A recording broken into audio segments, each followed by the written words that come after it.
আসসালামু আলাইকুম, আপনাদের সবাইকে স্বাগতম। পুতুল মিনি কুকুমে আপনাদের জন্য নিয়ে আসলাম মজাদার মাসকলি ডালের রেসিপি।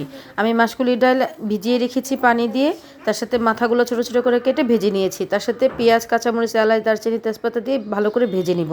ভাজাভাজিটা হয়ে আসলে আদা রসুন বাটা দিয়ে দেবো 1.5 টেবিল চামচ, স্বাদ মতন লবণ দিয়ে দিলাম, দিয়ে একটু ভাজাভাজি করে নিলাম। দিয়ে দিব পানিটা দিয়ে নাড়াচাড়া দিয়ে মশলা দিয়ে দিব।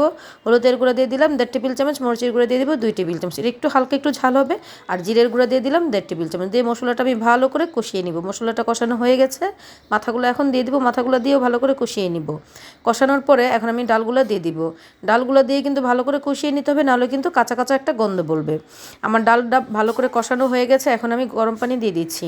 গরম পানিটা দিয়ে আপনি ভালো করে ফুটিয়ে নিতে হবে। কিন্তু ডালটা যদি ভালো করে ফুটিয়ে নেন, ডালটা খেতে কিন্তু অসম্ভব মজা হয়েছে। কারা কারা মাসকলি ডাল অবশ্যই পছন্দ করেন কমেন্ট করে জানাবেন।